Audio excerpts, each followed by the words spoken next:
Olá, seja muito bem-vindo e muito bem-vinda. Esse curso ele vai ajudar você a se libertar do mal que cerca o século 21. Assista esse curso com carinho. Ele te trará uma claridade sobre o tema depressão.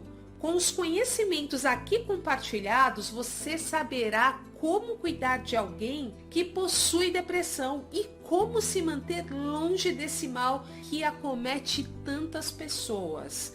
Esse curso traz para você no primeiro capítulo o conceito do que é a depressão e como ela pode acontecer, qual o cenário e condições envolvidas ou os fatores que podem favorecer o seu surgimento, e eu te garanto que não são poucos. Dando continuidade, também abordo os níveis de intensidade e os seus principais sintomas, que podem surgir e se desenvolver em quem está depressivo. Geralmente, os sintomas são variados, mas cada quadro depressivo geralmente tem 5 sintomas que mais podem se destacar. Então, quais são os sintomas mais comuns? Quais os tipos de depressão e suas características? No segundo capítulo, você verá que existem no mínimo 8 tipos de depressões mais recorrentes. E quais são elas? O transtorno depressivo recorrente, o transtorno afetivo bipolar, o transtorno depressivo maior ou a depressão clássica, o transtorno afetivo sazonal, a depressão pós-parto, a desordem disfórica pré-menstrual, que é chamada pela sigla de TDPM, a depressão psicótica e o transtorno disruptivo e desregulação de humor. No terceiro capítulo é abordada a depressão nas diferentes fases da vida, como a infância, a adolescência e a velhice. Apresenta como se dá a depressão em todas essas fases, bem como o que pode agravar essa situação. Também são discutidas as situações de depressão conforme o sexo da pessoa e outras doenças que podem culminar na depressão. Geralmente, as crianças desenvolvem depressão quando tem uma perda ou um trauma muito grande,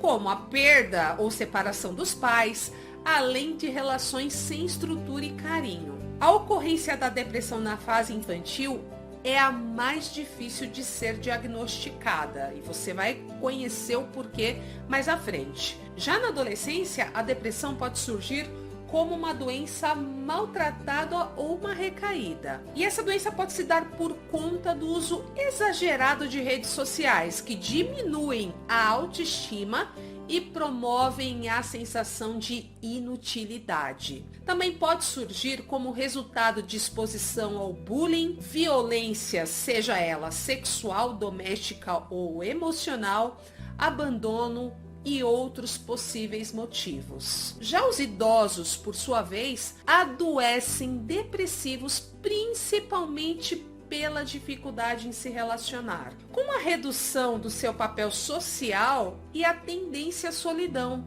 Dores e falta de sono ou de apetite também são sintomas muito comuns entre os idosos com depressão. Em todos os casos, com a exceção da depressão que atinge as crianças, a depressão ela pode ocorrer quando houve algum histórico de depressão na fase anterior, como no caso de uma doença maltratada ou uma recaída. Já no quarto capítulo, são abordados os impactos positivos e negativos que a internet promove na vida de um indivíduo. Como, por exemplo, os impactos positivos é a troca rápida de informações nas redes sociais.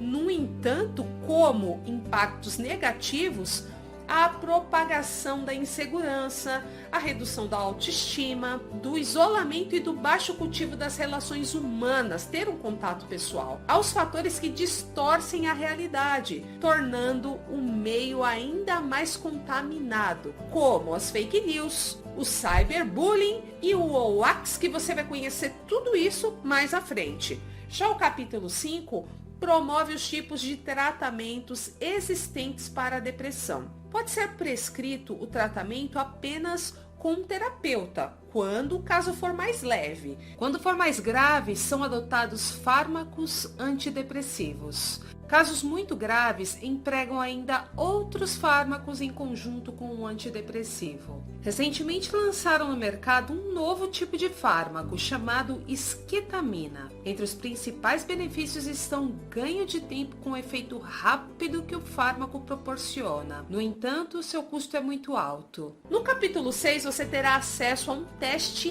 rápido para indicar se você tem a tendência a adquirir a depressão.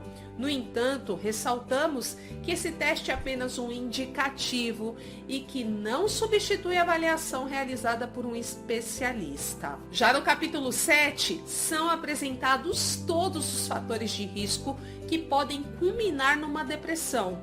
Também aborda as orientações para seguir de forma a evitar a depressão, como uma alimentação saudável, atividades físicas, desenvolvimento do hábito da leitura e de hobbies que aumentam na qualidade de vida e auxiliam qualquer pessoa a se ver longe de uma depressão. Por fim, no último capítulo desse curso, são abordadas as recomendações do que dizer e do que evitar dizer quando você se comunicar com alguém que esteja enfrentando uma depressão, seja ele um amigo ou algum familiar. Aproveite esse curso. Ele foi desenvolvido visando te auxiliar no entendimento, no reconhecimento e na busca por um tratamento adequado para a depressão.